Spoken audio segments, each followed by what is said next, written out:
નમો લોહી સૌહરિહંતાણમ નમો લોહી સૌવિદાનમ નમો લોહી સૌઆયર્યાન નમો લોહી સૌજ્યાયાન નમો લોહી સૌત્રિકાવતી સાવનમ ઓમકારમેન્દુ સંયુક્ત નિત્યમ જયંતી યોગિના કામદમોક્ષદો છે ઓંકારાય નમો નમઃ મંગળમ ભગવાન મંગળમ ગૌતમોર્મિ મંગળમ કુંકુંડારી વિજેન્દ્રમોષ મંગળમ નમઃ સમયસારાય સ્વાનુભૂત્યા ચકાસ્તે સ્વભાવાય ભવાય સર્વા વિભાવ નિદાતા. સ્વામી કાર્તિકેય અનુપ્રેક્ષા. શુભચંદ્રાચાર્ય ભગવાનની ટીકા અને પંડિત જયચંદજી છાબડાના ટીકા અને ભાવાર્થ સહિત આપણે સ્વામી કાર્તિકેય અનુપ્રેક્ષાનો સ્વાધ્યાય કરી રહ્યા છીએ. અને એમાં 12મી અનુપ્રેક્ષા ધર્મ અનુપ્રેક્ષા નો સ્વાધ્યાય ચાલે છે. પૂજ્ય ગુરુદેવ કાંજી સ્વામી આપણને એમાંથી ઘણું અધ્યાત્મ અને પ્રયોજનભૂત વાત સમજાવી રહ્યા છે. ગાથા 311 અને 312 એનો સ્વાધ્યાય આપણે કરી રહ્યા છીએ. પંડિત જયચંદજી છાબડા વિદ્વાન છે, અતિ વિદ્વાન છે, અને એમને ભાવાર્થની અંદર આ ગાથાઓમાં અનેકાંતની વાત કરી, સપ્તભંગીની વાત કરી, નવ તત્વોને સપ્તભંગીમાં ઉતારી અને વાત સમજાવી, અને ત્યાર પછીથી અધ્યાત્મ દ્રષ્ટિથી અનેકાંત વસ્તુ કેવી રીતે છે એનો ઘણો વિસ્તાર કર્યો. અને એ વિસ્તારમાંથી આગળ આપણે કરી રહ્યા છીએ.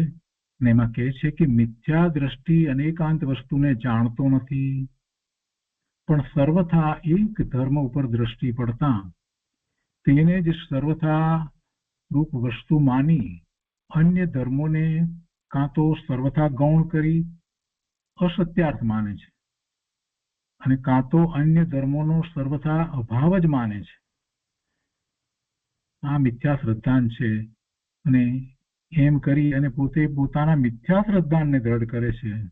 અને તે મિથ્યાત્વ નામની કર્મ પ્રકૃતિના ઉદયથી યથાર્થ શ્રદ્ધા થતી નથી. તેથી એ પ્રકૃતિના કાર્યને પણ મિથ્યાત્વ જ કહેવામાં આવે છે. એ પ્રકૃતિના કાર્યને પણ મિથ્યાત્વ કહી દીધું. એટલે સુધી પંડિતજી વાત કરી અને પૂજ્ય ગુરુદેવ એનો વિસ્તાર કરી અને આગળ સમજાવે છે. તો કાર્તિકેય અનુપ્રેક્ષા પ્રવચન ભાગ બીજો, પાના નંબર 70. અહીંયા બીજા પેરેગ્રાફથી આગળ વાત લઈએ છીએ. ગુરુદેવ કહે છે કે જો સમય સારમાં 14 ગુણસ્થાન વગેરેને ઉદ્ગલના પરિણામ કયા? સમય સારમાં 14 ગુણસ્થાન, 14 માર્ગના સ્થાન, બધું એને બધાને પૂદગલના પરિણામ કયા? તો ત્યાં અભેદ જ્ઞાયકની દ્રષ્ટિ કરાવવા માટે કહ્યું છે. પણ કર્મને લીધે જીવના પરિણામ થાય છે એમ ન સમજવું.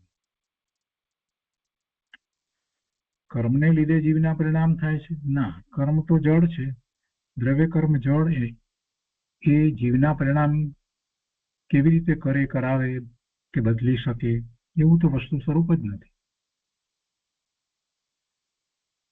તો કર્મને લીધે જીવના પરિણામ થાય છે, કર્મજનિત ત્યાં કોઈક અપેક્ષાએ કયા હોય તો એનો અર્થ એમ ના લઈ લેવો કે કર્મને લીધે થાય છે, એમ ના સમજવું. પરિણામ તો જીવના જ છે, જીવના જ પરિણામ છે, બીજા અન્યને કારણે થતા નથી અને કર્મને લીધે થતા નથી. કર્મને લીધે જીવના પરિણામ નથી. તો કોને લીધે જીવના પરિણામ થાય છે? સ્વતંત્ર થાય છે. પોતાના પરિણામને બીજો કોણ કરે? ગુરુદેવ કહે છે કે ક્ષાયિક ભાવને પણ, ક્ષાયિક ભાવ તો જીવનો છે, તો ક્ષાયિક ભાવને પણ પૂદગલના પરિણામ કયા?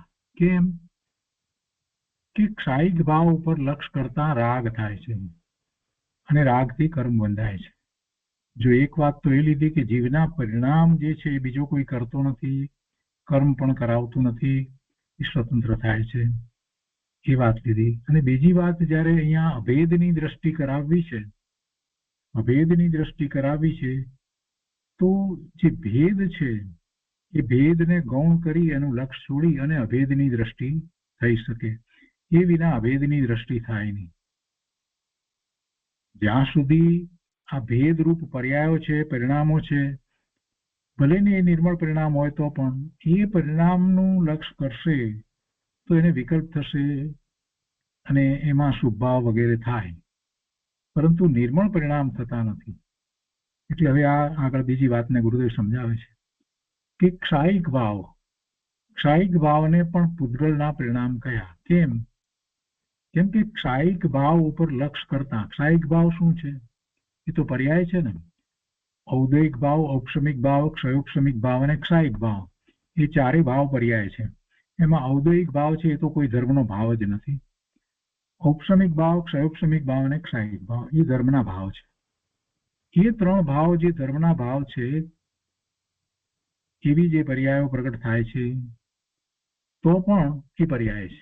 પર્યાય છે એટલે ભેદરૂપ છે અને એનું લક્ષ્ય કરતા નવી એવી નિર્મળ પર્યાય થતી નથી. આ ક્ષાયિક ભાવની કે ઉપશમ ભાવની કે ક્ષયોપશમ ભાવની જે પર્યાય થઈ એ કેવી રીતે થઈ? તો કે પોતાના આત્માનું લક્ષ્ય કરવાથી એવી પર્યાય થઈ. હવે એવી પર્યાય થઈ એના ઉપર લક્ષ જશે તો ફરી એવી પર્યાય થવાની કે પોતાનું ત્રિકાળી શુદ્ધ સ્વરૂપ છે એમાં એકાગ્રતા કરવાથી થશે. આ વાતનો વિચાર કરીએ તો આપણને વાત બરાબર સમજાઈ જાય છે કે ક્ષાયિક ભાવ એ પર્યાય છે અને પર્યાયનું લક્ષ્ય છોડાવવા માટે એક અપેક્ષાથી આચાર્ય ભગવાને એમ કહી દીધું કે ભાઈ એ બધા ભાવ જે છે એ બધા ભાવનું લક્ષ્ય છોડ એને ગૌણ કર. અને ગૌણ કરવાની વાત કરી તો એક અપેક્ષાથી એક વાત એમ કરી દીધી કે ક્ષાયિક ભાવને પણ પૂતગલના પરિણામ કયા. કેમ કે ક્ષાયિક ભાવ ઉપર લક્ષ કરતા વિકલ્પ ઉઠે, રાગ થાય છે અને રાગથી કર્મ બંધાય છે. શુભ ભાવ હોય તો પણ એનાથી કર્મ બંધાય છે, પુણ્યનો બંધ પડે છે, પણ નિર્મળ પરિણામ થતા નથી. તેનાથી આત્મામાં એકતા થતી નથી. માટે તે ક્ષાયિક ભાવનું લક્ષ્ય છોડાવીને અભેદની દ્રષ્ટિ કરાવવા માટે એમ કહ્યું કે ક્ષાયિક ભાવ પણ પૂતગલના પરિણામ છે. જો ક્ષાયિક ભાવ છે એ છે તો પોતાની પર્યાય, પોતાના પરિણામ છે, પણ તે પર્યાય ઉપરથી દ્રષ્ટિને સ્વરૂપ તરફ લઈ જવા માટે આચાર્ય ભગવાને એમ કહ્યું છે તે પર્યાય ઉપરની દ્રષ્ટિથી વિકલ્પ થાય, રાગ થાય છે. માટે અભેદની દ્રષ્ટિ કરાવવા માટે અભેદની મુખ્યતા કરીને તે ભેદનું પણ લક્ષ્ય છોડાવ્યું છે. આવી અધ્યાત્મ શૈલીને સમ્યક દ્રષ્ટિ જ જાણે છે, અથવા તો એમ કહીએ કે આવી અધ્યાત્મ શૈલીને જે જાણે છે, સમજે છે, સ્વીકારે છે અને એ પ્રમાણે પોતાનો પુરુષાર્થ કરે છે તેને સમ્યક દર્શન થાય છે. હવે આ વાત આવી ત્યારે એક સાથે વાત કરી લઈએ આપણે, જેથી કરીને કોઈને પ્રશ્ન ન થાય, વિરોધ કરવાનો વિકલ્પ ન ઉઠે. ક્ષાયિક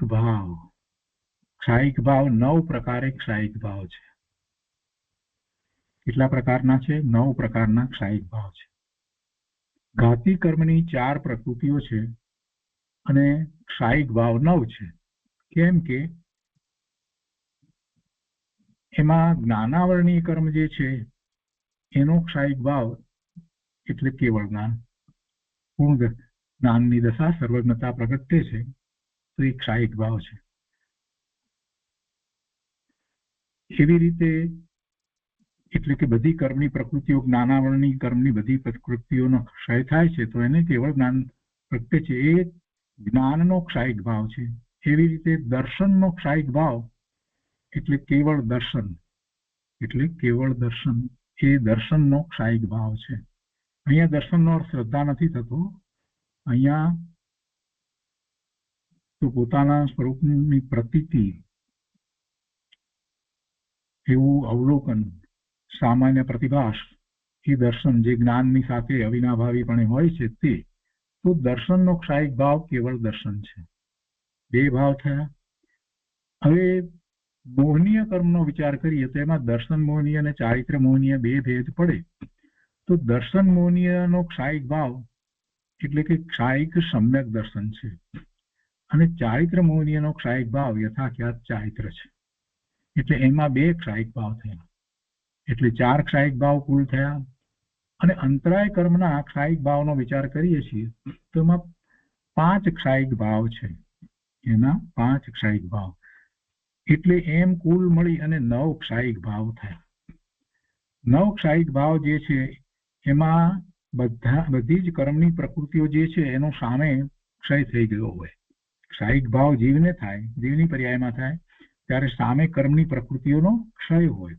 એ ક્ષય હોય ત્યારે ક્ષાયિક ભાવ થાય. સામે કર્મની પ્રકૃતિનો ક્ષય હોય ત્યારે ક્ષાયિક ભાવ થાય. સૌથી પહેલો ક્ષાયિક ભાવ જે છે એ વિચાર કરીએ તો શેનો થાય? દર્શન મોહનીય કર્મની પ્રકૃતિ જે છે એનો ક્ષાયિક ભાવ સૌથી પહેલા થાય, એટલે કે ક્ષાયિક સમ્યક્ત્વ પ્રગટ થાય. ક્ષાયિક સમ્યક્ત્વ પ્રગટ થાય એનો સૌથી પહેલો ક્ષાયિક ભાવ થાય. ત્યાર પછીથી ચારિત્ર મોહનીય કર્મની પ્રકૃતિ બધીનો ક્ષય થઈ જાય, 12મા ગુણસ્થાને આવે છે તો એનો પણ ક્ષાયિક ભાવ થઈ જાય છે. એટલે એને પછી 12મા ગુણસ્થાને કોઈ મોહનીય કર્મની પ્રકૃતિ નથી. એ ક્ષીણ મોહ છે, એ ગુણસ્થાનનું નામ જ ક્ષીણ મોહ છે.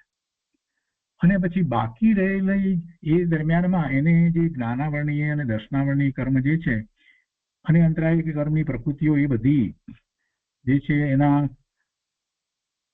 અંશે ક્ષય તો થતા જતા હોય, પણ એ 12મા ગુણસ્થાનની દશામાં બીજું શુક્લ ધ્યાન પ્રગટ થાય છે ત્યારે એ બાકી રહેલી જે ઘાતી કર્મની પ્રકૃતિઓ જે છે એનો પૂર્ણપણે ક્ષય થઈ જાય છે. અને 13મા ગુણસ્થાને આવે છે ત્યારે એને જ્ઞાનનો ક્ષાયિક ભાવ, કેવળ જ્ઞાન, દર્શનનો ક્ષાયિક ભાવ, કેવળ દર્શન અને અંતરાયના ક્ષાયિક ભાવ, એ 5 એમ બાકીના એક ક્ષાયિક ભાવ પ્રગટ થાય છે. એમ કુલ 9 ક્ષાયિક ભાવ 13મા ગુણસ્થાને એને પ્રગટ થઈ જાય છે, પૂર્ણ દશા પ્રગટ થાય છે. એટલે એની સામે આપણે સમજીએ છીએ કે ઘાતી કર્મની બધી 47 પ્રકૃતિઓનો ક્ષય થઈ ગયો. જો ઘાતી કર્મની પ્રકૃતિનો વિચાર કરવામાં આવે તો 47 છે અને ક્ષાયિક ભાવની અપેક્ષાથી વિચાર કરીએ તો 9 થાય. 9 ક્ષાયિક ભાવ પ્રગટ થાય છે 13મા ગુણસ્થાને, ત્યારે ઘાતી કર્મની કુલ પ્રકૃતિ કેટલી? 47. દર્શન મોહનીયમાં 3 પ્રકૃતિ છે, ચારિત્ર મોહનીયની 25 પ્રકૃતિ છે, 25 ને 3 28 થઈ. જ્ઞાનાવરણીયની 5 છે એટલે 33 થઈ. દર્શનાવરણીયની 9 છે એટલે 42 થઈ અને અંતરાયની 5 એટલે એમ કુલ 47 પ્રકૃતિઓનો ક્ષય થાય છે. હવે આ તો બેઝિક સમજ આપણે ધરાવીએ છીએ, આપણને ખ્યાલમાં છે. મારે તો બીજી વાત કરવી છે કે અહીંયા જે વાત કરવામાં આવી છે એને એકાંતે પકડવાની નથી. અહીંયા તો વસ્તુને સમજાવવા માટે કહેવામાં આવ્યું છે. કેમ કે જ્યારે ક્ષાયિક ભાવની વાત કરીએ તો ક્ષાયિક ભાવને પણ પૂતગલના પરિણામ કયા એમ જ્યારે કહેવામાં આવ્યું તો સૌથી પહેલો ક્ષાયિક ભાવ કયો થાય છે? દર્શનાવરણીય, જ્ઞાનાવરણીય, અંતરાય? ના, દર્શન મોહનીયનો ક્ષાયિક ભાવ સૌથી પહેલો થાય છે. મિથ્યાત્વ જાય છે. મિથ્યાત્વની 3 પ્રકૃતિઓ જે છે એ જાય છે, એવો ક્ષાયિક ભાવ થાય છે. એટલે ક્ષાયિક સમ્યક્ત્વ પ્રગટ થાય છે. વિચાર કરીએ કે ક્ષાયિક સમ્યક્ત્વ પ્રગટ જેને થયું હોય એને તો બધું બરાબર જ હોય, એને કઈ બીજો વિચાર કરવાની જરૂર પડે છે? નથી પડતી. કે ભાઈ આ ક્ષાયિક ભાવ જે છે એ પ્રગટ થયો તો મારે હવે પર્યાયનું લક્ષ્ય નથી કરવાનું, મારે તો મારા પિકાળી ધ્રુવનું જ લક્ષ્ય કરવાનું, એવો કોઈ વિકલ્પ એને તો કઈ ઉઠતો જ નથી. પણ અહીંયા તો સમજાવવું છે, કેમ કે ક્ષાયિક ભાવ જેને પ્રગટ થયો હોય એને તો ક્ષાયિક સમ્યક તો સૌથી પહેલું પ્રગટ થઈ જાય છે. ત્યાર પછીથી ક્ષાયિક ચારિત્ર યથાખ્યાત ચારિત્ર પ્રગટ થાય છે. એટલે એને કોઈ એવી વાત નથી. પણ આપણને સમજાવવા માટે અહીંયા એમ કહ્યું છે કે ભાઈ એ બધી પર્યાય છે. એ ક્ષાયિક ભાવ હોય તો પણ એ પર્યાય છે. ઉપસમ ભાવ, ક્ષયોક્ષમ ભાવ બધી પર્યાય છે. એટલે એના લક્ષ્ય એવા નિર્મળ પરિણામ થતા નથી. એટલે કેમ કે ભેદરૂપ છે, એટલે અભેદનું લક્ષ્ય કરવું એ વાત અહીંયા તો સમજાવી છે. એટલે કોઈ એવો પ્રશ્ન અહીંયા ઉપસ્થિત કરવાની જરૂર નથી કે ક્ષાયિક ભાવ થયો છે અને વળી કેવી રીતે હોય, તો પછી ક્ષાયિક ભાવ તો થઈ જ ગયો છે તો એને પણ એમ કે એ પૂતગલના પરિણામ આ બધામાં એને જો શંકા પડતી હોય તો આપણે એ માટેની આ વાત કરી કે અહીંયા તો એ વાતને સમજાવવા માટે લીધી છે ક્ષાયિક ભાવની વાત. કોઈ તો પછી એમ પણ કે ક્ષાયિક ભાવ તો કેવળ જ્ઞાન થયું ગયું, તો એ તો એને પણ પૂતગલના પરિણામ તમે કહો છો, અને પછી કેવી રીતે, એ તો પોતાના સ્વરૂપમાં સ્થિર જ છે, તો પછી અભેદનું લક્ષ કરાવવાનો પ્રશ્ન જ ક્યાં રહ્યો? એવી જ રીતે એટલે આવા બધા જે પ્રશ્ન ઉઠતા હોય તો એના સમાધાન માટે એક વાત અહીંયા હું એ કહું છું કે અહીંયા આપણને સમજાવવા માટે આ વાત કરી છે કે ગમે તેવો નિર્મળ ભાવ હોય તો છેવટે ભાવ પર્યાય છે, અને એ પર્યાયના લક્ષે નવી નિર્મળ પર્યાય થતી નથી, એમ ગુરુદેવનો કહેવાનો આશય છે, આચાર્ય ભગવાનનો એમ જ કહેવાનો આશય છે, અને પંડિતજીએ પણ એમ જ વાત સમજાવી છે. તો હવે આગળ લઈએ મૂળ વાત. આ વચ્ચે આપણે એટલા માટે લીધી તો કોઈ પ્રશ્ન ન થાય. તો ગુરુદેવે વાત એ કરી કે ભાઈ દ્રષ્ટિનો વિષય ત્રિકાળ શુદ્ધ અભેદ છે, એનું લક્ષ કરે અને બાકી બીજા જે પોતાના જ પરિણામ નિર્મળ પરિણામ છે તો એને ગૌણ કરે, એને ગૌણ કરશે અને ત્રિકાળી વસ્તુનું લક્ષ કરશે તો જ નિર્મળ પરિણામ થશે, એ વાત કરી. એટલે અભેદનું લક્ષ કરે છે તો એ વખતે જે પર્યાય છે એને ગૌણ કરવામાં આવે છે એ બિલકુલ નથી, એવી કોઈ વાત નથી. એટલે કે છે કે અહીંયા છેલ્લી વાત એ લેવામાં આવી કે ક્ષાયિક ભાવ છે તો પોતાની પર્યાય, પણ તે પર્યાય ઉપરની દ્રષ્ટિથી શુભ ભાવ થાય છે, રાગ થાય છે, માટે અભેદની દ્રષ્ટિ કરાવવા માટે અભેદની મુખ્યતા કરીને તે ભેદનું પણ લક્ષ છોડાયું છે. અને આવી અધ્યાત્મ શૈલીને સમ્યક દ્રષ્ટિ જાણે છે, અથવા આવી અધ્યાત્મ શૈલીને જાણે અને એ જ પ્રમાણે આચરણમાં મૂકે, પ્રયોગ કરે, એ બધું જ કરે છે, તેને સમ્યક દર્શન થાય છે. હવે કહે છે કે મિથ્યા દ્રષ્ટિ અનેકાંત વસ્તુને જાણતો નથી, પણ સર્વથા એક ધર્મ ઉપર દ્રષ્ટિ પડતા વસ્તુના એક ધર્મને પકડે અને એને મુખ્ય કરે, અને એક ધર્મ ઉપર દ્રષ્ટિ પડતા તેને જ સર્વથારૂપ વસ્તુ માની અને અન્ય ધર્મો, કેટલાય ધર્મો બીજા જે છે એ બધાને કાં તો એ સર્વથા ગૌણ કરી અને અસત્યાર્થ માને છે, અને કાં તો અન્ય ધર્મોનો સર્વથા અભાવ જ માને છે. તો એને મિથ્યાત્વનો પ્રસંગ આવે, એ મિથ્યા શ્રદ્ધાને દ્રઢ કરી રહ્યો છે. એટલે જેને આપણે ગૌણ કરીએ છીએ એનો અભાવ નથી કરવાનો, એ નથી એમ માનવાનું નથી, એ છે, પણ આપણે પ્રયોજનવશ એને ગૌણ કરીએ છીએ. ભેદને આપણે પ્રયોજનવશ ગૌણ કરીએ છીએ. આપણું પ્રયોજન સ્વરૂપની પ્રાપ્તિનું છે. ગુરુદેવ આગળ સમજાવે છે કે અજ્ઞાની કાં તો અભેદને જ પકડીને ભેદને માનતો જ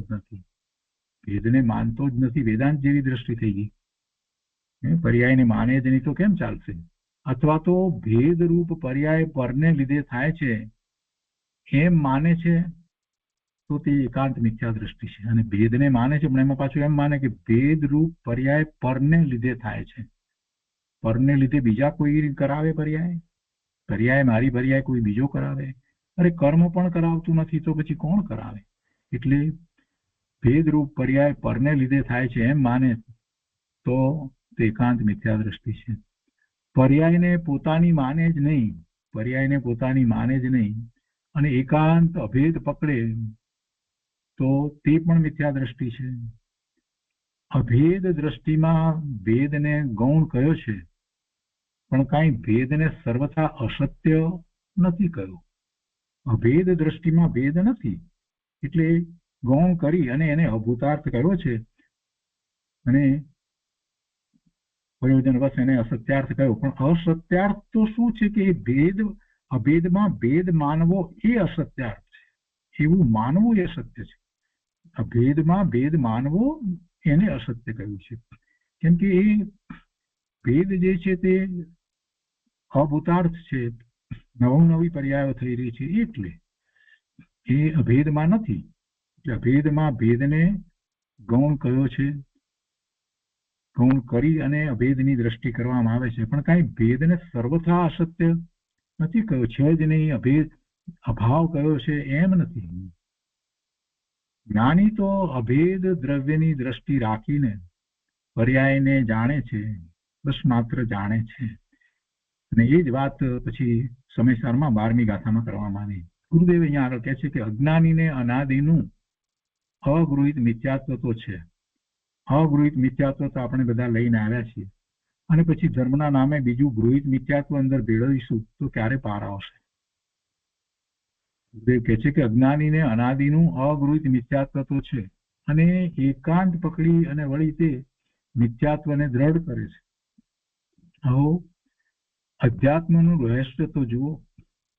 અભેદની મુખ્યતાથી જ સમ્યક દર્શન થાય છે.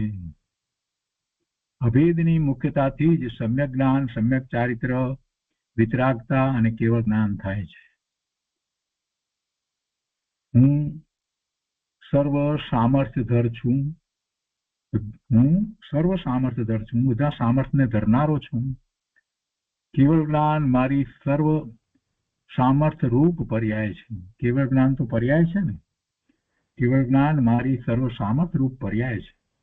પણ તે પર્યાય એક સમય પૂરતી છે. બીજા સમય એવી ને એવી થાય છે, પણ દરેક સમય એવી કેવળ જ્ઞાનની પર્યાય થયા કરે છે. પણ એક પર્યાય એક સમય પૂરતી છે.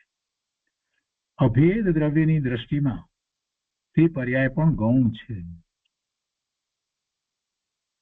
અભેદ દ્રવ્યની દ્રષ્ટિમાં કેવળ જ્ઞાનની પર્યાય પણ ગૌણ છે. કેમ કે અભેદની દ્રષ્ટિ કરતા તો એ કેવળ જ્ઞાનની પર્યાય થઈ છે, અને એવી કેવળ જ્ઞાનની પર્યાય અનંતકાળ સુધી થયા જ કરે છે. એટલે અભેદ વસ્તુ પોતાની ત્રિકાળ ધ્રુવ વસ્તુ, એનું મહાત્મા આપણને સમજાય કે જેમાંથી અનંત કાળ સુધી એવી અનંત જ્ઞાન, અનંત દર્શન, અનંત વીર્ય, અનંત સુખ એવી પર્યાયો થયા જ કરે છે. તો એ અભેદ ધ્રુવ વસ્તુ કેવી છે? કેવી ચમત્કારિક વસ્તુ છે કે એમાં અનંત કાળ સુધી એવી પર્યાયો થયા કરે, છતાં પણ ક્યારેય કાંઈ અટકે નહીં. અભેદ દ્રવ્યની દ્રષ્ટિમાં તો એ પર્યાય એટલા માટે ગૌણ છે. ક્ષાયિક ભાવ એ તો જીવનો સ્વભાવ છે. બીજી વાત આ ક્ષાયિક ભાવ એ ખરેખર તો જીવનો સ્વભાવ છે. કેમ કે અંદરમાં પૂર્ણ શુદ્ધતા પડી છે. અંદરમાં પોતાનું જે ત્રિકાળી સ્વરૂપ છે એમાં કોઈ કર્મરૂપ મલિનતા તો છે જ નહીં. એટલે વસ્તુ તો ત્રિકાળ શુદ્ધ પડી જ છે. તો એને અનુસરીને ભાવ જે છે તે પૂર્ણ શુદ્ધ ભાવ જ હોય. એટલે ક્ષાયિક ભાવ એ તો જીવનો સ્વભાવ છે. અને એ ભાવની જીવને ખબર નથી. જીવ જ્યારથી છે ત્યારથી સંસાર પર્યાયમાં કર્મ સહિત છે, એટલે એને ખબર નથી આ કઈ એના ભાવ જે થઈ રહ્યા છે સંસાર દર્શનની અંદર, એ બધા ભાવ જે છે એ કઈ એનું સ્વરૂપ નથી. એનું શુદ્ધ સ્વરૂપ તો એવું છે કે એમાં નિર્મળ પરિણામ જ થાય. એટલે ક્ષાયિક ભાવના પરિણામ એ જ થાય. તો ક્ષાયિક ભાવ એ તો જીવનો સ્વભાવ છે, તે કઈ વિભાવ ભાવ નથી. પણ સાધક જીવને ક્ષાયિક ભાવના લક્ષ્ય સાધક જીવને કોઈ પણ ક્ષાયિક ભાવ, દાખલા તરીકે સમ્યક્ત્વનો ક્ષાયિક ભાવ પ્રગટ થયો હોય તો પણ એનું લક્ષ્ય કરે તો પછી વિકલ્પ ઉઠે, એટલે શુભભાવ થાય. એટલે એને વિભાવ કહ્યો છે. એટલે કહે છે કે સાધક જીવ લીધો છે અહીંયા. સાધક જીવને ક્ષાયિક ભાવના લક્ષ્ય વિભાવની ઉત્પત્તિ થાય છે. માટે સાધકને અભેદની દ્રષ્ટિ કરાવવા માટે એમ કહ્યું કે ક્ષાયિક ભાવ પણ વિભાવ છે. એટલે શાંતિથી સમજવાનું. કોઈકને ક્ષાયિક સમ્યક તો થયું હોય તો પણ એને માટે પણ એ જ વાત છે કે ક્ષાયિક ભાવ જે છે એ દર્શન મોહનીયનો થયો છે. હજી તો સાધક દશા જ કહેવાય. 13મું ગુણસ્થાન આવે ત્યાં સુધી તો એમ જ છે. 12મા ગુણસ્થાન સુધી એ સાધક દશામાં જ છે. તો એને માટે શું છે તો પોતાના સ્વરૂપમાં એકાગ્રતા, બીજું કાંઈ જ નહીં. અને એ તો એ કરી રહ્યો છે. 8મા ગુણસ્થાનથી શરૂ કરીને એ તો કરી જ રહ્યો છે. એટલે જ્યાં સુધી એ એવી ક્ષપક શ્રેણી નથી ચડતો ત્યાં સુધી 7મે 6ઠે થાય તો પણ એક ક્ષાયિક સમ્યક દ્રષ્ટિ હોય. ક્ષાયિક સમ્યક તો પ્રગટ થયું હોય તો એ 7મા ગુણસ્થાન સુધી પણ આવે, પાછો 6ઠે આવે, 7મે 6ઠે પણ થતું હોય, 5મે ગુણસ્થાને પણ ક્ષાયિક સમ્યક હોય, 4થે ગુણસ્થાને ક્ષાયિક સમ્યક હોય. તીર્થંકર ભગવાન કેવળી ભગવાનનો વિચાર આપણે કરીએ છીએ તેમાં તીર્થંકર ભગવાનનો જીવ જે છે એ ક્ષાયિક સમ્યક દ્રષ્ટિ છે, જન્મથી જ ક્ષાયિક સમ્યક દ્રષ્ટિ છે. અહીંયા આગળ કહે છે કે ભેદને ગૌણ કરાવીને અભેદની દ્રષ્ટિ કરાવવાનું સાધકને છે. એટલા માટે એમ કહેવામાં આવે કે ભાઈ આ ક્ષાયિક ભાવ જે છે એને પણ તારે ગૌણ કરવો, એટલે અભેદની દ્રષ્ટિ કરવી. અને ક્ષાયિક ભાવને નું લક્ષ કરીશ તો તને વિકલ્પ ઉઠશે, અને એ વિકલ્પ જે છે એની સાથે જે રહેલો ભાવ શુભ ભાવ હશે તો પણ એ વિભાવ છે, એ પુણ્યબંધનું કારણ છે. તારે તો નિજરા કરવી છે, પૂર્ણ શુદ્ધ દશાને પ્રાપ્ત કરવી છે, એટલે તારે માટે એ પર્યાયનું લક્ષ કરવું એ ઠીક વાત નથી. અહીંયા કહે છે કે એટલે ભેદને ગૌણ કરાવી અને અભેદની દ્રષ્ટિ કરાવવાનું સાધકને કહે છે. કેમ કે મુખ્ય ગૌણ સાધકને હોય છે. બીજી વાત લીધી ગુરુદેવે, મુખ્યને ગૌણ કોને કરવાનું છે? સાધકને કરવાનું છે. કેવળી પરમાત્માને તો કઈ મુખ્ય ગૌણ કરવાનું રહ્યું નહીં, કેવળીને કઈ મુખ્ય ગૌણ કરવાનું રહ્યું નથી. તેઓ તો પૂર્ણ થઈ ગયા છે. જેને હજી સાધક દશા છે તેને અભેદ સ્વભાવનું અવલંબન કરાવવા માટે અધ્યાત્મ દ્રષ્ટિમાં અભેદને મુખ્ય કયો છે અને ભેદને ગૌણ કરી અને વ્યવહાર કયો છે. આત્માના આનંદ સાગરમાં ઝૂલતા સંતોએ અલૌકિક વાત કરી છે. અભેદ સ્વરૂપની દ્રષ્ટિ કરાવવા ક્ષાયિક ભાવને પણ વિભાવ કયો, શુભ ભાવ કયો. ત્યાં ક્ષાયિક ભાવને સર્વથા પરનો માની લે તો પછી મિથ્યાત્વ દ્રઢ થાય. ક્ષાયિક ભાવ પરને કારણે નથી, પરનો નથી. ક્ષાયિક ભાવ પોતાની પર્યાય છે. એને માત્ર ગૌણ કરવો એટલે એનું લક્ષ છોડી અને જે અભેદ ત્રિકાળી ધ્રુવ વસ્તુ છે એનું લક્ષ કરવું. જીવે પોતાની પર્યાયમાં અનેકાંતનું સ્વરૂપ ચૂકીને એકાંતની મિથ્યા માન્યતા કરી છે. આ તો જીવ ઘણા વખતથી કરતો જ આવ્યો છે. અનંતકાળથી જીવ પોતાની પર્યાયમાં અનેકાંતનું સ્વરૂપ ચૂકી અને પર્યાયમાં જ એકાંતે વિચરી રહ્યો છે. આપણે બધા એ જ કરીએ છીએ. જે વસ્તુને મુખ્ય કરીએ છીએ, જેના વગર ચાલે નહીં, આમ તેમ બોલીએ છીએ, એ બધું પર્યાય છે. જીવે પોતાની પર્યાયમાં શું કર્યું? અનેકાંતને ભૂલી ગયો. અનેકાંતના સ્વરૂપનો વિચાર જ ન કર્યો કે આ પર્યાય છે, તો પર્યાય જે છે તે શું છે, બીજી દ્રષ્ટિથી વિચાર કઈ રીતે કરવો, કાંઈ વિચાર ન કર્યો. પર્યાયનો અનેકાંત આપણે પહેલા શીખ્યા, પર્યાયમાં સપ્તભંગી પણ આપણે શીખ્યા છીએ. તો એ પર્યાયમાં એ બધું કાંઈ લાગુ પાડ્યું નહીં અને એકાંતે મિથ્યા માન્યતાઓ કરી. ત્યારે સામે મિથ્યાત્વ એમ જ્યારે કર્યું અને મિથ્યા માન્યતાઓ કરી છે, તો એ વખતે શું હતું? કોઈ મિથ્યાત્વ કર્મની પ્રકૃતિને કારણે થયું એમ નહીં, પણ ત્યારે સામે મિથ્યાત્વ પ્રકૃતિનો ઉદય હતો તો એને નિમિત્ત કહેવાય. એટલે મિથ્યાત્વ પ્રકૃતિના ઉદયના નિમિત્તે જીવે મિથ્યા માન્યતાઓ કરી, પણ એમાં દોષ એનો પોતાનો છે અને એનું કારણ, મૂળ કારણ એ છે કે પર્યાયની અંદર પણ અનેકાંત એને ઉતારી અને જોયું નહીં કે આ કેવી રીતે વસ્તુ સ્વરૂપ છે. અને પર્યાયમાં અનેકાંતનું સ્વરૂપ ચૂકીને એકાંતની મિથ્યા માન્યતા કરી, ત્યારે સામે મિથ્યાત્વ કર પ્રકૃતિનો ઉદય હતો, એને નિમિત્ત કહેવાય છે. કઈ મિથ્યાત્વ કર્મની પ્રકૃતિના કારણે એને મિથ્યાત્વ કર્યું છે એમ નથી. જીવે મિથ્યાત્વનું કાર્ય પોતામાં કર્યું, પોતામાં મિથ્યાત્વનું કાર્ય કર્યું ત્યારે સ્વભાવનો આશ્રય ન લીધો. સ્વભાવનો આશ્રય લીધો તેમ થાત નહીં, સ્વભાવનો આશ્રય ન લીધો, પણ મિથ્યાત્વ કર્મની પ્રકૃતિ જે છે એના ઉદય તો એના કરતી જ રહ્યા છે, તો એનો આશ્રય લીધો. તેથી મિથ્યાત્વ પ્રકૃતિ નિમિત્ત છે અને તેના આરોપથી ઊંધી શ્રદ્ધાને પણ મિથ્યાત્વ કહ્યું. એ નિમિત્ત છે એને બદલે કેટલાક એમ માને છે કે મિથ્યાત્વની પ્રકૃતિને કારણે જ મિથ્યાત્વ છે, તો એ પણ મિથ્યાત્વ છે. ઊંધી શ્રદ્ધાને પણ મિથ્યાત્વ કહ્યું છે. તેમ એટલે ઊંધી શ્રદ્ધા તો જીવની પર્યાયમાં થઈ, પેલી મિથ્યાત્વ પ્રકૃતિનો ઉદય જે છે એ તો કર્મની પ્રકૃતિમાં છે. એટલે એક મિથ્યાત્વ કર્મને વિશે અને બીજું મિથ્યાત્વ જીવને વિશે એ વાત સમયસારમાં કરવામાં આવી છે.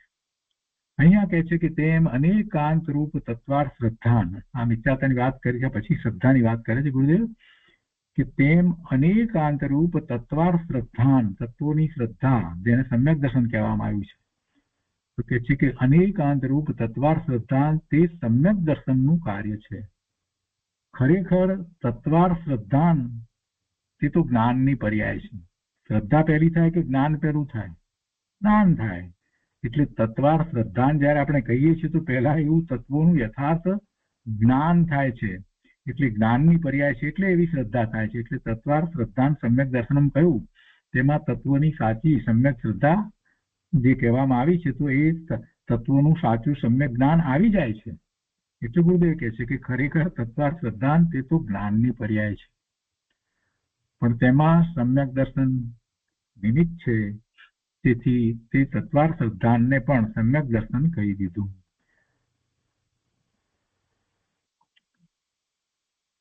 અનેકાંતનું જ્ઞાન તે જ સમ્યક દર્શન છે, એમ કારણમાં કાર્યનો ઉપચાર કરીને કહેવાય છે. અનેકાંતનું જ્ઞાન, અનેક નય દ્વારા વસ્તુ સ્વરૂપને જેમ છે તેમ જ્ઞાન કરવામાં આવે છે, અને પછી એવી શ્રદ્ધા થઈ એટલે એ જ સમ્યક દર્શન છે. તો એમાં કારણમાં કાર્યનો ઉપચાર કરીને કહેવાય છે, કેમ કે જ્યાં અનેકાંતનું આવું સામાન્ય જ્ઞાન હોય તો ત્યાં સમ્યક દર્શન હોય છે. એટલે ખરેખર તો એ જ્ઞાન કરે છે સમ્યક, અને શ્રદ્ધા સમ્યક થાય છે, એટલે એને જે સમ્યક જ્ઞાન થયું છે એને જ સમ્યક દર્શન કહેવામાં આવ્યું છે. એટલે પછી ઉપરની વાત પણ એમાં સમજાઈ જશે કે પણ તેમાં સમ્યક દર્શન નિમિત્ત છે, તેથી તે તત્વાર શ્રદ્ધાનને પણ સમ્યક દર્શન કહી દીધું. કેમ કે શ્રદ્ધા જે થઈ છે ને, તત્વાર શ્રદ્ધાનને પણ સમ્યક દર્શન કેમ કહી દીધું? કેમ કે શ્રદ્ધા જે છે એ સમ્યક થઈ છે, તત્વની શ્રદ્ધા થઈ છે. સમ્યક દર્શન ની તત્વની શ્રદ્ધા બે વસ્તુ જુદી છે. તત્વની શ્રદ્ધા કેવી રીતે થઈ? તત્વનું જ્ઞાન કર્યું બરાબર એટલે તત્વની શ્રદ્ધા થઈ, એટલે અને તત્વનું બરાબર યથાર્થ જ્ઞાન કર્યું એટલે તત્વની શ્રદ્ધા થઈ. પણ તત્વની શ્રદ્ધા એ સમ્યક દર્શન એમ કહેવામાં આવ્યું છે ને, એને સમ્યક દર્શન કર્યું છે. તો કહે છે કે પણ તેમાં સમ્યક દર્શન નિમિત્ત છે, તેથી તે તત્વાર શ્રદ્ધાને પણ સમ્યક દર્શન કીધું. એટલે તત્વાર શ્રદ્ધાને શા માટે સમ્યક દર્શન કહ્યું? કેમ કે જેવી શ્રદ્ધા થઈ છે એને સમ્યક દર્શન હોય છે. કેમ કે એવી શ્રદ્ધા થઈ છે, અનુભૂતિપૂર્વક થઈ છે, એટલે તેમાં સમ્યક દર્શન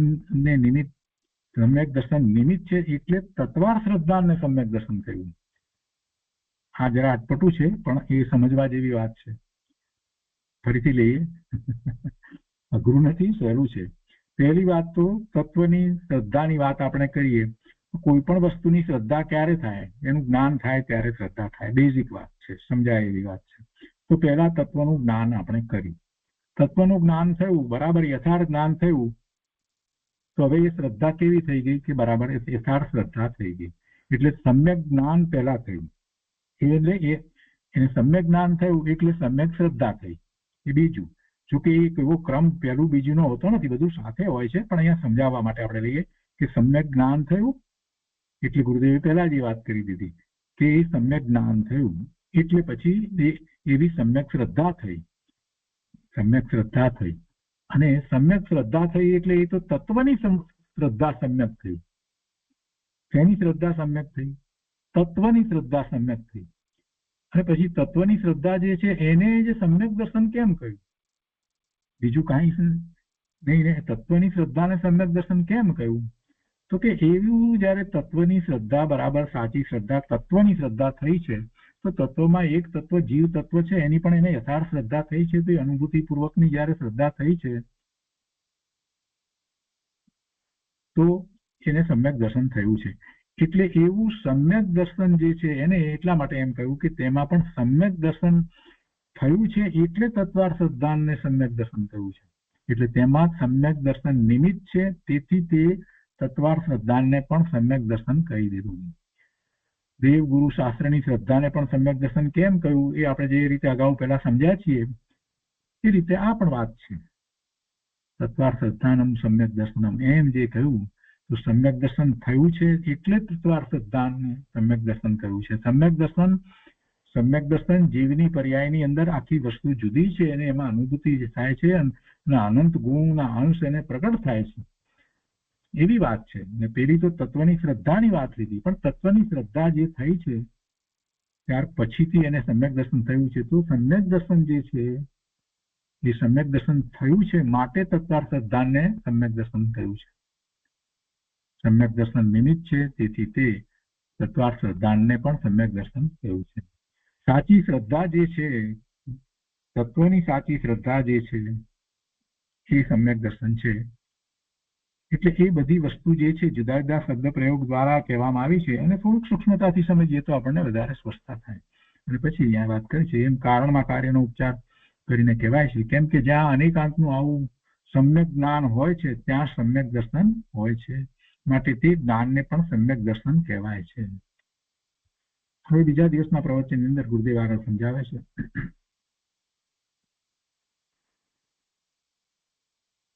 કે આ ધર્મ ભાવનામાં અનેકાંતનું સ્વરૂપ કહે છે.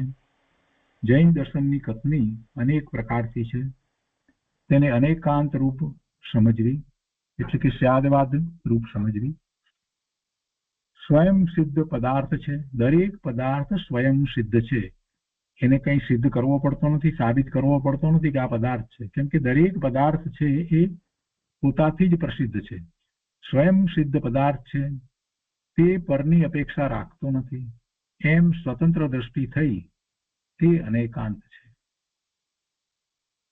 તેનું ફળ અજ્ઞાનનો નાશ થઈ ઉપાદેયની બુદ્ધિ તથા વિતરાગતાની પ્રાપ્તિ છે.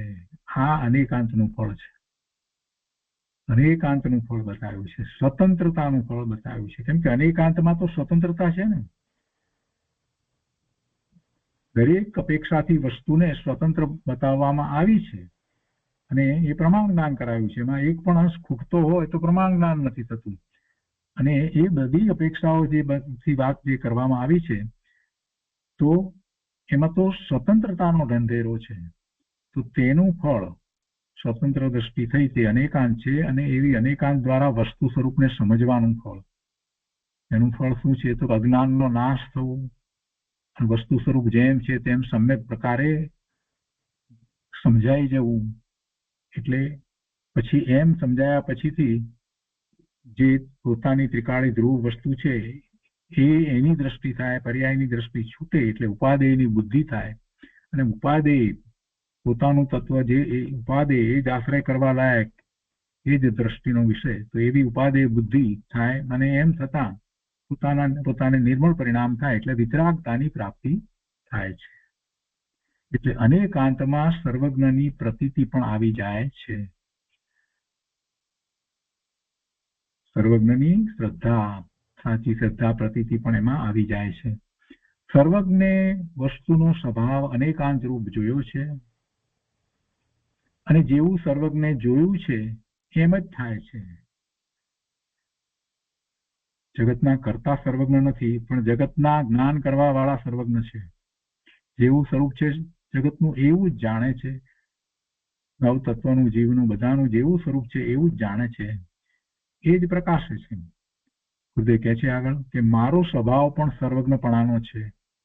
એમ અલ્પજ્ઞ પર્યાયમાં, અત્યારે વર્તમાનમાં આપણી પર્યાય ભલે અલ્પજ્ઞ હોય છતાં પણ એવી અલ્પજ્ઞ પર્યાયમાં સર્વજ્ઞપણાનો આપણે નિર્ણય કરીએ કે મારો સ્વભાવ પણ સર્વજ્ઞપણાનો છે, એમ અલ્પજ્ઞ પર્યાયમાં સર્વજ્ઞનો નિર્ણય થાય છે. તે પુરુષાર્થ છે. આ પુરુષાર્થ છે. પોતાનો સ્વભાવ સર્વજ્ઞપણાનો છે એવો નિર્ણય થવો. એ નિર્ણય આપણને સર્વજ્ઞ પરમાત્માની દિવ્ય ધ્વનિમાંથી જે જ્ઞાન પ્રકાશ થયો છે એ દ્વારા થાય છે. અને એ સાચો નિર્ણય તો જ્યારે આપણે એવો પ્રયોગ કરીએ છીએ, અનુભૂતિ કરીએ છીએ, સહાનુભૂતિ કરીએ છીએ ત્યારે થાય છે, અને એ જ પુરુષાર્થ છે. ગુરુદેવ કહે છે કે આ ધર્મ ભાવનાનો અધિકાર શરૂ કરતા પહેલી ગાથામાં જ સર્વજ્ઞપણાની સિદ્ધિ કરી હતી. આ રીતે વાત હતી સર્વજ્ઞપણાની, ત્યાં એ વાત આવી ગઈ છે. અલ્પજ્ઞતામાં સર્વજ્ઞતા નહીં અને સર્વજ્ઞતામાં અલ્પજ્ઞતા નહીં, એટલે એક સમયની અલ્પજ્ઞ પર્યાયમાં આત્માની ત્રિકાળ સર્વજ્ઞ શક્તિનો અભાવ છે, અને સર્વજ્ઞ શક્તિમાં પર્યાય અને નિમિત્તનો ત્રણેય કાળે અભાવ છે. શું કહ્યું? અલ્પજ્ઞતામાં સર્વજ્ઞતાનો નિર્ણય થાય પણ અલ્પજ્ઞતાની અંદર સર્વજ્ઞતા નથી. અલ્પજ્ઞતામાં આપણે સર્વજ્ઞતાનો નિર્ણય કરીને આગળ વધવાનું છે, પણ અલ્પજ્ઞતામાં સર્વજ્ઞતા નથી અને સર્વજ્ઞતામાં અલ્પજ્ઞતા નથી. સર્વજ્ઞ પરમાત્માને અલ્પજ્ઞતા નથી, એમને ક્યાં અલ્પજ્ઞાન છે? એટલે એક સમયની અલ્પજ્ઞ પર્યાયમાં આત્માની ત્રિકાળ સર્વજ્ઞ શક્તિનો અભાવ છે અને સર્વજ્ઞ શક્તિમાં પર્યાય અને નિમિત્તનો ત્રણેય કાળે અભાવ છે.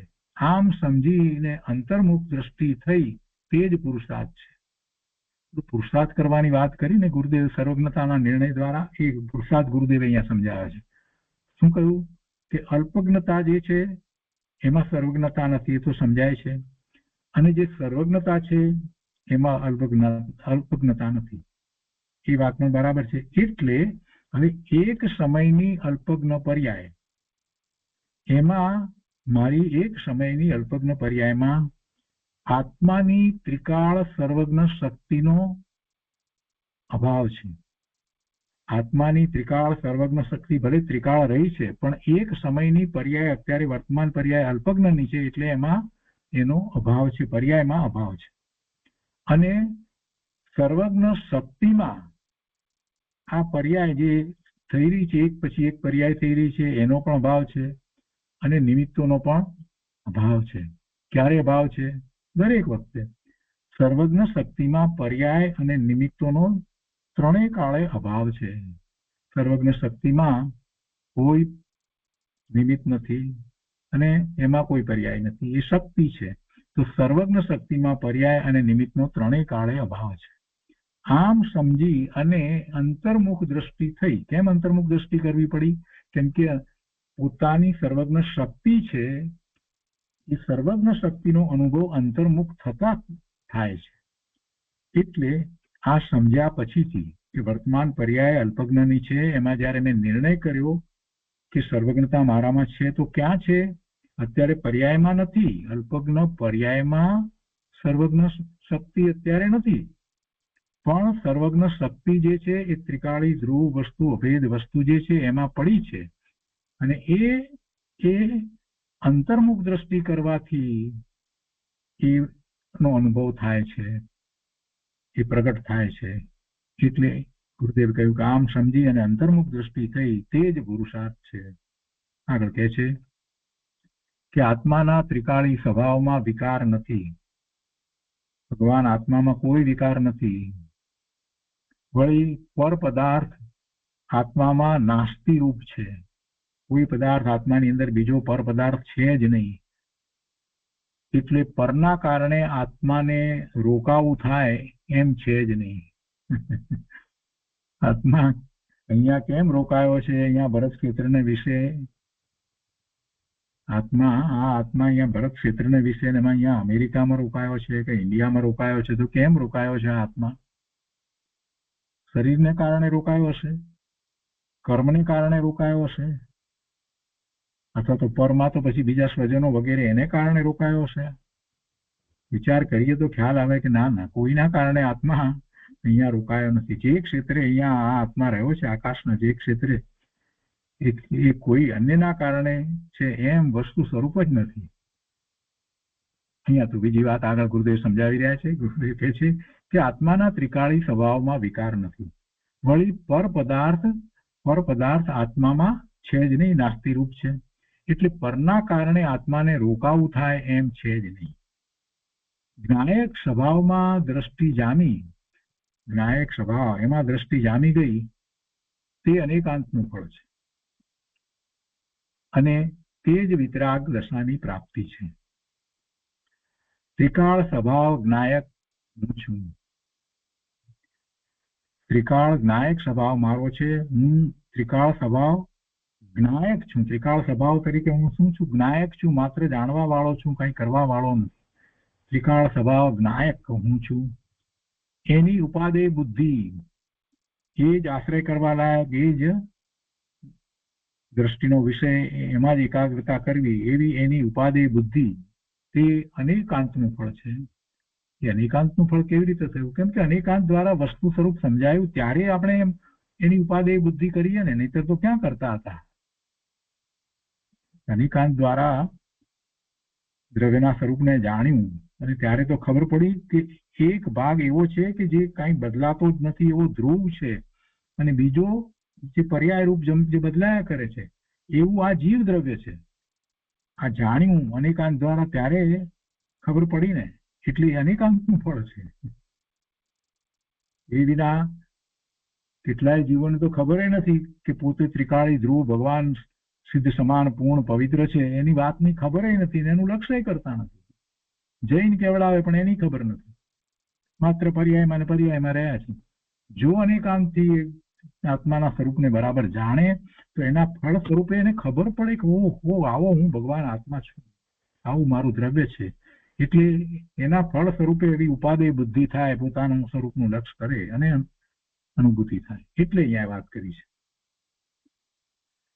તો શું કહ્યું? ત્રિકાળ સ્વભાવ જ્ઞાયક હું છું, અને એની ઉપાદેય બુદ્ધિ તે અનેકાંતનું ફળ છે. એટલે અનેકાંત દ્વારા વસ્તુ સમજાય છે. કઈ અને એ અનેકાંતને આપણે જયારે જાણીએ છીએ, વાંચીએ છીએ, સમજાવીએ છીએ તો સ્યાદવાદ દ્વારા કહેવાય છે. એ સ્યાદવાદ તે કુદરીવાદ નથી. મતિ કલ્પનાએ આપણે ગમે તેમ કે એને સ્યાદવાદ તરીકે કહીએ કે અનેકાંત માનીએ એવું નથી. અત્યારે તો સ્યાદવાદને કુદરીવાદ બનાવી દીધો છે. લોકો સમજતા નથી. એટલે આત્માની એકાગ્રતાથી ધર્મ થાય તો કે હા, આત્માની એકાગ્રતાથી ધર્મ થાય, અને શુભ ભાવથી ધર્મ થાય તો કે હા, શુભ ભાવથી પણ ધર્મ થાય. ગુરુની કૃપાથી ધર્મ થાય તો કે જે હા, અરે ભાઈ આ બધું તું ક્યાંથી લાવ્યો? આ અને પાછું એને એમ કે આ અનેકાંતવાદ છે અથવા તો સ્યાદવાદ છે. દેવ કહે છે કે હા, અનેકાંતવાદ નથી ભાઈ. આત્માની એકાગ્રતાથી ધર્મ થાય, નિર્મળ પરિણામ થાય. બાકી શુભ ભાવથી ધર્મના પરિણામ ન થાય, એનાથી તો બંધ થાય. ગુરુની કૃપાથી પણ નિર્મળ પરિણામ ન થાય. એટલે એ અનેકાંત કઈ રીતે છે? આત્માની એકાગ્રતાથી ધર્મ થાય અને બીજા અન્યથી ધર્મ ન થાય. પણ આ અત્યારે વર્તમાનમાં જે ચાલી રહ્યું છે એની વાત કરતા ગુરુદેવ કહે છે કે લોકો તો આ રીતે બધું માને છે. આત્માની એકાગ્રતાથી ધર્મ થાય, એમાંય હા, શુભભાવથી ધર્મ થાય, એમાંય હા, અને ગુરુની કૃપાથી ધર્મ થાય તો પણ કે, અને આમ કે તો એ તો મિથ્યાવાદ થયો, એ ફૂદડીવાદ થયો. એને અનેકાંતવાદ કે છે. આત્માના અવલંબન સિવાય રાગથી કે નિમિત્તથી 3 કાળમાં ધર્મ થાય નહીં. ગુરુની કૃપા એ તો નિમિત્ત કારણ છે, એનાથી પણ ધર્મ થાય નહીં. અને તે અનેકાંતનું સ્વરૂપ છે. એ અનેકાંતનું સાચું સ્વરૂપ છે. પછી કેટલાક લોકો પછી શાસ્ત્રમાં આવેલી વાત હોય ને એને સમજ્યા ન હોય, જે નિમિત્ત તરીકે કહેવામાં આવી હોય એને ત્યાં દર્શાવે, કોટ કરે કે આ જો અહીંયા આ શાસ્ત્રમાં તો આમ કહ્યું છે. કેટલાય પંડિતો આવું કરી રહ્યા છે, સમજતા નથી. ગુરુદેવ અહીંયા ગોમટસારની વાત કરતા કહે છે કે શ્રી ગોમટસાર નેમિચંદ સિદ્ધાંતિક દેવનું, નેમિચંદ સિદ્ધાંત ચક્રવર્તી કહેવાય છે, એમને સિદ્ધાંત ચક્રવર્તી કહેવાય છે. નેમિચંદજીની તો શું વાત થાય. શ્રી ગોમટસાર ગાથા 436માં નેમિચંદ્ર સિદ્ધાંત ચક્રવર્તી કહે છે, અને એમની ગાથા અહીંયા 426મી ગોમટસારની ગાથા લઈ કરી છે.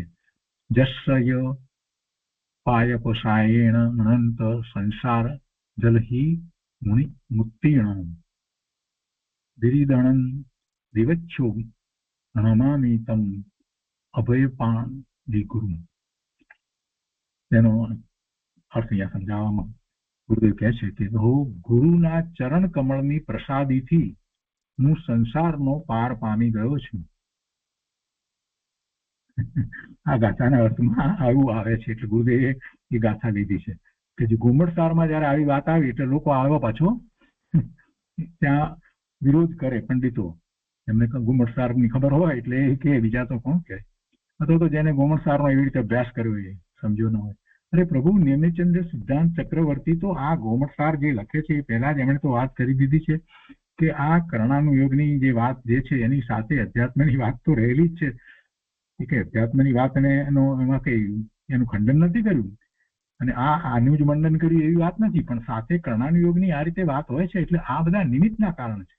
આખો ગ્રંથ જે છે એમાં જે જે જણાવવામાં આવ્યું છે એ કર્મની મુખ્યતાથી કરીને વાત કરી છે તો નિમિત્ત છે. તો એ દર્શાવવું છે એ વખતે કે જ્યારે જીવના જે પરિણામ થયા એ વખતે નિમિત્ત શું હતું અથવા તો કર્મનું નિમિત્ત કેવી રીતે હતું, એ વખતે જીવના પરિણામ જે થયા એ વખતે કર્મનું નિમિત્ત કેવી રીતે હતું એ વાત અહીંયા તો દર્શાવી છે. અથવા તો જીવને નવા કર્મના બંધ પડે છે તો એવી એ વખતે જે કર્મના ઉદયો જે છે એનું નિમિત્ત હોય છે તો એ કેવી રીતે હોય છે એ બધી વાત અહીંયા તો સમજાવવામાં આવી છે. ને પછી એમાં એ રીતે વાત આવે અહીંયા કોઈ ગાથાની અંદર કે ગુરુના ચરણ કમળની પ્રસાદીથી હું સંસારનો પાર પામી ગયો છું. પણ આવી ગાથા મૂકી હોય પણ ગુરુદેવ કહે છે પણ એ તો નિમિત્તનું કથન છે, એ નિમિત્તનું કથન છે. ત્યાં જ્ઞાન કરાવ્યું છે કે એ પોતે સંસારનો પાર પામી ગયો હોય ત્યારે નિમિત્ત શું હતું. આત્માને પરથી લાભ થાય એમ જ્ઞાની માનતો નથી. તો શું નેમિચંદ સિદ્ધાંત ચક્રવર્તી એ એમ માનતા હશે? તો કુંકુંદાચાર્ય ભગવાને પણ એ રીતે વાત લખી છે કે અમને પ્રભુ સિદ્ધત્વ આપો, એવી ગાથા લખી છે. તો શું થઈ ગયું? એમના અંતરમાં એમ હશે કે ભગવાન સિદ્ધત્વ આપવાના છે. અરે એ તો એવો ભાવ આવે છે, અહોભાવ આવે છે, પ્રભુ પ્રત્યે એવો અભાવ આવે એટલે એ માટે એ વાત કરવામાં આવી. આત્માને પરથી લાભ થાય એમ જ્ઞાની માનતા નથી. કોઈ જ્ઞાની એમ માનતા નથી. પોતાના દ્રવ્યના આશ્રયે સંસારનો અભાવ થાય છે. પોતાના દ્રવ્યના આશ્રયે સંસારનો અભાવ થાય છે. પર્યાય વિકાર કે નિમિત્તના આશ્રયે થતો નથી. સંસારનો અભાવ પર્યાયના આશ્રય થતો નથી, વિકારના આશ્રય થતો નથી કે નિમિત્તના આશ્રય પણ થતો નથી. આત્મામાં ભવ નથી માટે આત્માના આશ્રય ભવનો નાશ થાય છે. આત્મામાં ભવ નથી, એ આત્માના આશ્રય ભવનો નાશ થાય છે.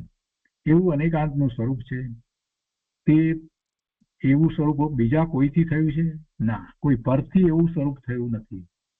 શાસ્ત્રમાં કથન તો અનેક પ્રકારથી આવે. વ્યવહારના ગ્રંથમાં કહે કે લુખ્ખો આહાર લેવાથી વીર્ય હણાય છે.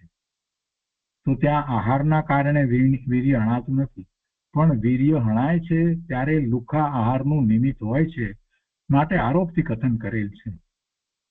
દરેક શાસ્ત્રનું તાત્પર્ય વિતરાગતા છે માટે સ્વભાવની અપેક્ષા અને પર્યાય વિકાર અને નિમિત્તની ઉપેક્ષા કરવી તે અનેકાંતનું ફળ છે. સ્વભાવની અપેક્ષા અને ઉપેક્ષા શેની કરવી? પર્યાય વિકાર અને નિમિત્તની ઉપેક્ષા કરવી. એને કાઢી નાખવાની વાત નથી. ઉપેક્ષા એટલે કે એને ગૌણ કરવા, તે અનેકાંતનું ફળ છે. આ કથનનો મર્મ પામવો મોટા ભાગ્યથી બને છે. એટલે તે શાસ્ત્રના કથનનું રહસ્ય મહાન પુરુષાર્થથી જ પમાય છે. એમને એમ કઈ શાસ્ત્રનું રહસ્ય પમાતું નથી. ભાગ્યથી એટલે કે પૂર્વ કર્મના કારણે પમાય છે એમ અજ્ઞાની માને છે. પૂર્વ કર્મના ઉદય એવા આવ્યા એટલે આ શાસ્ત્ર સમજાઈ ગયું એમ. અરે ભાઈ, અનુકૂળતાઓ આવે, શાસ્ત્ર મળે, સમજાવનારા મળે, પણ સમજાય તો પોતાથી. પુણ્યથી સમજાય છે શાસ્ત્ર? ના, ભાગ્યથી એટલે કે પૂર્વ કર્મના કારણે પમાય છે એમ અજ્ઞાની માને છે, પણ એમ નથી. આ પંચમ કાળમાં હાલ આ કથનીના વક્તા ગુરુનું નિમિત્ત સુલભ નથી. એવા ગુરુનું નિમિત્ત આપણને, એવા વક્તા હોય એવું સમજાવનારા ગુરુનું નિમિત્ત સુલભ નથી. એટલે પંચમ કાળની શરૂઆતમાં તો આચાર્યો, મુનિ, સંતો હતા, પણ વર્તમાન કાળમાં એટલે 150 વર્ષ પહેલા શ્રી જયચંદ્રજી પંડિતે આ લખ્યું તે વખતની વાત છે કે ગુરુનું નિમિત્ત દુર્લભ છે એમ કહ્યું છે. અભાવ છે એમ કહેલ નથી. પંડિત જયચંદ્રજી છાબડાએ પણ 150 વર્ષ પહેલા એમ કહ્યું કે ગુરુનું નિમિત્ત દુર્લભ છે એમ કહ્યું છે, પણ અભાવ છે એમ કહેલ નથી પંચમ કાળમાં. તેથી શાસ્ત્રને સમજવાનો નિરંતર ઉદ્યમ રાખી સમજવું યોગ્ય છે. વળી કહે છે કે શ્રી નિયમસાર શાસ્ત્રમાં કહ્યું છે કે હો પ્રભુ, આ તમારું નય ચક્ર જાણે ઇન્દ્રજાળ છે. ઘડીમાં કહે કે આત્માથી ધર્મ થાય ને ઘડીમાં કહે કે ગુરુના પ્રસાદથી થાય. તો અમુક નહીંથી આમ ને અમુક નહીંથી આમ, તો આ તો બધું ઇન્દ્રજાળ જેવું લાગે છે. એમ કરી એને મૂળ તો સમજાવવું છે. પછી કહે છે કે કેવળ જ્ઞાન સ્વભાવના અવલંબને થાય અને વજ્રકાયથી પણ થાય, એટલે વજ્ર ઋષભ નારાજ સંબંધ હોય ત્યારે થાય એમ કે છે. તો કે એમ બે વાત શાસ્ત્રમાં આવે તો એનો અર્થ કેવી રીતે કરવો? ગુરુદેવ કે છે એનો અર્થ ગુરુ ગમે સમજાય એમ છે. બધી વાત જે છે એ ગુરુ ગમે સમજાય એ વાત પછી ત્યાં શાસ્ત્રમાં કરી છે. સ્વભાવથી થાય અને પરથી ન થાય એ યથાર્થ વાત છે. પણ એવું થાય ત્યારે નિમિત્ત શું છે એ બતાવવામાં આવે છે.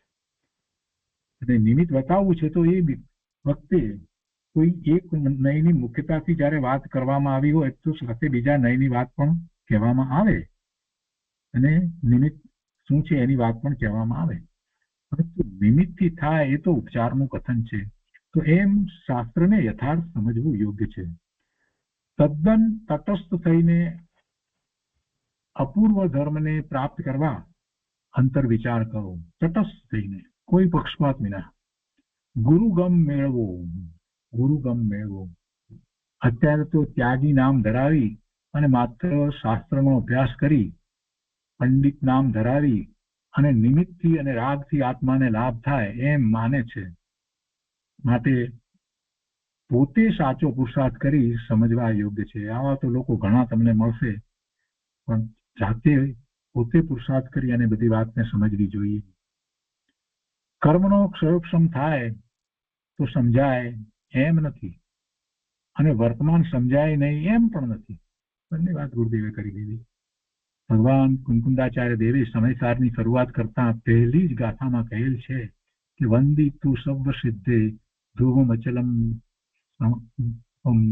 ગઈ પત્તે ઓછામી સમય પાહુડમી સૂર્ય કેવલી ભણ્યમ.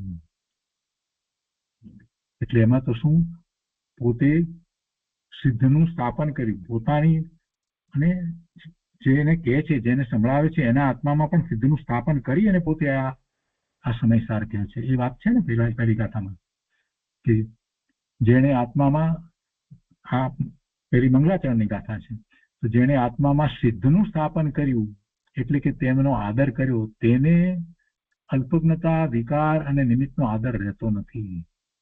માટે મારો આત્મા સિદ્ધ સમાન છે એવી દ્રષ્ટિ કરીને શાસ્ત્ર શ્રવણ કરો તો યથાર્થ સમજાશે. કુંકુંદાચાર્ય ભગવાને એ જ રીતે વાત કરી. સિદ્ધોની, અનંત સિદ્ધોની તમારામાં પણ સ્થાપના કરે, પોતાનામાં નમસ્કાર કરી અને એની સ્થાપના તમારી અંદર કરી અને એ કહે છે ત્યારે આપણામાં સિદ્ધની સ્થાપના કરે છે. એનો અર્થ શું થયો કે આપણું સિદ્ધ સમાન શુદ્ધ સ્વરૂપ છે ને આપણે એ વાતને સમજવા માટે સક્ષમ છીએ. સિદ્ધની ઉપાધિ બુદ્ધિ થઈ તેને સિદ્ધ સિવાય બધાયની હે બુદ્ધિ રહેશે. આચાર્ય ભગવાન તો કહે છે કે હું સિદ્ધ અને તું પણ સિદ્ધ છો. સિદ્ધ સમાન સદાપદ મેરો. એમ સિદ્ધના આદરમાં અંતર સ્વભાવનો આદર આવી ગયો. સિદ્ધ સમાન સદાપદ મેરો. એમ સિદ્ધના આદરમાં અંતર સ્વભાવ, પોતાનો સ્વભાવ સિદ્ધ સમાન પોતે, એનો આદર આવી ગયો. સ્વભાવને સમજ્યા વગર સિદ્ધને સાચું વંદન થતું નથી.